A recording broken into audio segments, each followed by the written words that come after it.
तो बांग्लादेश का बना बनाया खेल मिट्टी में मिल गया है और भारत से पंगा लेने का अंजाम अब दुनिया के सामने आ चुका है, क्योंकि बांग्लादेश के अंतरिम सरकार के लीडर मोहम्मद यूनुस की मुसीबत एक बार फिर से बढ़ चुकी है और इस बार की मुसीबत कोई छोटी मोटी नहीं है बल्कि अब तक की सबसे बड़ी मुसीबत यूनुस के ऊपर टूट पड़ी है और इसे झेलना इनके बस की बात नहीं है। दरअसल हाल ही में खबर निकल कर आ रही है कि बांग्लादेश की जो पॉलिटिकल क्राइसिस है उसके बाद इंडस्ट्रियल और इकोनॉमिक क्राइसिस शुरू हो चुकी है और बांग्लादेश की जो सबसे बड़ी इंडस्ट्री है जिसे हम लोग टेक्सटाइल इंडस्ट्री कहते हैं और उसमें जो काम करने वाली गारमेंट वर्कर होते हैं उनकी तरफ से एक बहुत बड़ा प्रोटेस्ट शुरू कर दिया गया है, जिसमें काफी सारे लोग घायल हो चुके हैं और कुछ लोगों की मौत भी हो चुकी है। और ऐसा इसलिए क्योंकि एक रिपोर्ट निकल कर आई है जिसमें बताया जा रहा है कि बांग्लादेश की लगभग 700 से 1000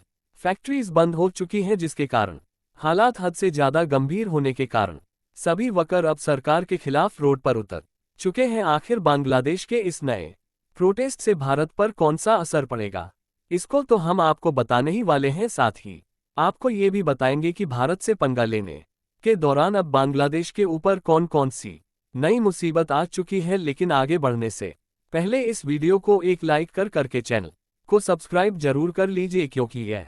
आपके लिए 1 सेकंड का काम है, लेकिन इससे हमारी काफी बड़ी मदद होती है। बांग्लादेश के साथ जो कुछ भी हो रहा है उसे समझने के लिए सबसे पहले आप इस रिपोर्ट को देखिए जो कि पिछले दिन ही पब्लिश हुई है और इसमें साफ साफ बताया जा रहा है कि बांग्लादेश के मोहम्मद यूनुस का भारत से पंगा लेने का अंजाम अभी ही बहुत ज्यादा भारी पड़ चुका है और उन्हें अब नेपाल जैसे देश के सामने मदद की भीख मांगने के लिए गिड़गिड़ाना पड़ रहा है, क्योंकि मोहम्मद यूनुस पाकिस्तान, चीन और अमेरिका जिन तीनों देशों को अपना सबसे बड़ा मित्र समझ रहा है वह इस मामले में इनकी बिल्कुल भी मदद नहीं कर सकते। यहाँ पर बांग्लादेश को नेपाल के सामने गिड़गिड़ाना इसलिए पड़ रहा है क्योंकि आपको मालूम हो तो पिछले कुछ दिनों पहले हमने आपको ये बात बताया था कि बांग्लादेश में जो बिजली की सप्लाई की जाती है उसे झारखंड में मौजूद अदानी के गोड्डा पावर प्लांट से भेजा जाता है, लेकिन अदानी पावर पर बांग्लादेश का $800 मिलियन का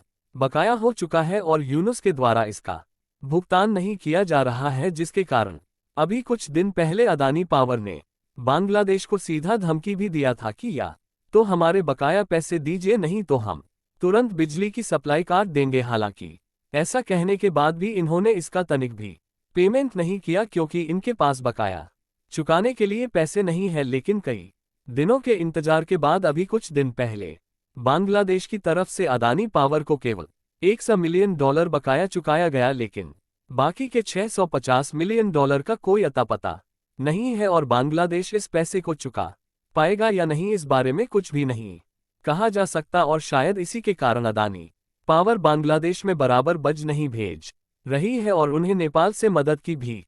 मांगना पड़ रहा है। और हाल ही में ढाका ट्रिब्यून की तरफ से इस बात का खुलासा किया गया कि बांग्लादेश की सरकार नेपाल से 40 मेगावाट की बिजली इंपोर्ट करने के लिए एग्रीमेंट साइन करना चाहती है। हालांकि अब भी केवल बातचीत चल रही है और नेपाल इस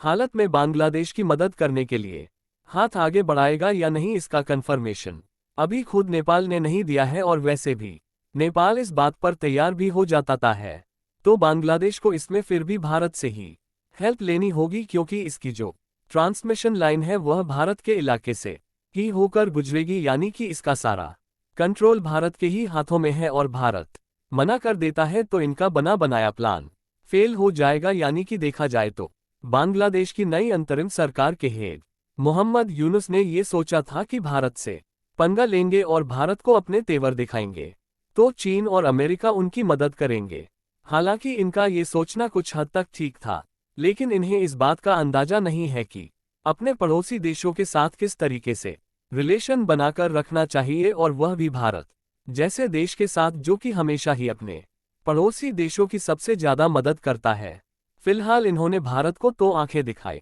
ही साथ ही भारत से व्यापार तोड़ने की कोशिश भी इनके द्वारा कई बार की गई। वैसे तो शुरुआत में जब उन्होंने भारत से पंगा लेना शुरू किया तो चीन बढ़ चढ़कर आगे आया और इनकी मदद किया, जिसमें चीन ने इन्हें बाढ़ से बचने के लिए आर्थिक सहायता भी प्रदान किया और उन्होंने ये भी कहा कि हम आपके देश में कई मैन्युफैक्चरिंग प्लांट भी लगाएंगे और आपके देश के साथ व्यापार करेंगे। और पाकिस्तान, जो कि खुद अभी अभी यूनाइटेड नेशन से मदद की भीख मांग कर लौटा है, उसने बांग्लादेश से कहा कि हम आपको गोला और बारूद की सप्लाई करेंगे जिसे आप भारत के खिलाफ यूज़ कर सकते हैं। और यह भी हो सकता है कि जल्द ही पाकिस्तान की तरफ से बांग्लादेश में गौरी मिसाइल भेजी जाए और वह भारत के बॉर्डर पर तैनात की जाए। और पाकिस्तान बांग्लादेश का साथ इसलिए दे रहा है क्योंकि उसे कंगाली की हालात वाला अपना दूसरा साथी मिल चुका है और इन दोनों देशों की दोस्ती इतनी ज़्यादा बढ़ चुकी है कि कहीं भी साथ छोड़ने के लिए तैयार नहीं है। पिछले दिन ऐसे देशों की लिस्ट जारी की गई जो कि दिवालिया यानी कि बैंकरप्ट हो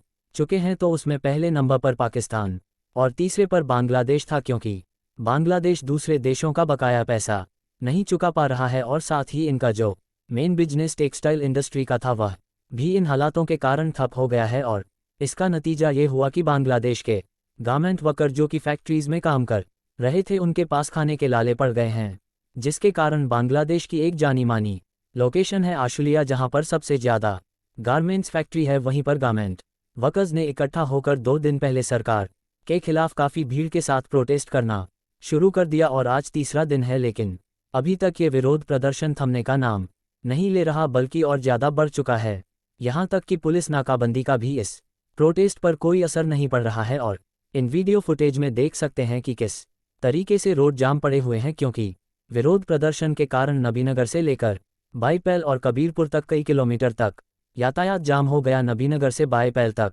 चंद्र की ओर जाने वाली सड़क पर 3 किलोमीटर लंबा यातायात जाम रहा, जबकि कबीरपुर से बाईपैल तक ढाका जाने वाली सड़क पर 10 किलोमीटर लंबा जाम अभी भी लगा हुआ है। विरोध प्रदर्शन होने का सबसे बड़ा कारण ये है कि लगभग 2000 वर्कर को उनकी बकाया सैलरी भी नहीं दी गई और फैक्ट्री को अचानक बंद कर दिया गया था। फैक्ट्रीज के जो मालिक थे उन्होंने आश्वासन दिया था कि 30 सितंबर तक सारा पेमेंट हो जाएगा, लेकिन उसके बावजूद वर्कर को पैसा नहीं मिला और शेख हसीना के सत्ता छोड़ने के बाद शायद मोहम्मद यूनुस पर आई यह अब तक की सबसे बड़ी मुसीबत है। लेकिन सबसे बड़ी बात यह है कि बांग्लादेश की तो मुसीबत बढ़ रही है, लेकिन इसमें भारत की टेक्सटाइल एक्सपोर्टर की तो समझो लॉटरी ही लग गई है, क्योंकि बांग्लादेश में एक्सपोर्ट होने वाले कॉटन की सप्लाई भी अब भारत की तरफ मुड़ चुकी है और दुनिया के जो one of the biggest brands थे उनके ऑर्डर भारत को रिसीव हो रहे हैं। फिलहाल बांग्लादेश पर आई इस मुसीबत के बारे में आप लोगों का क्या कहना है, अपनी राय कमेंट में ज़रूर बताएं और इस वीडियो को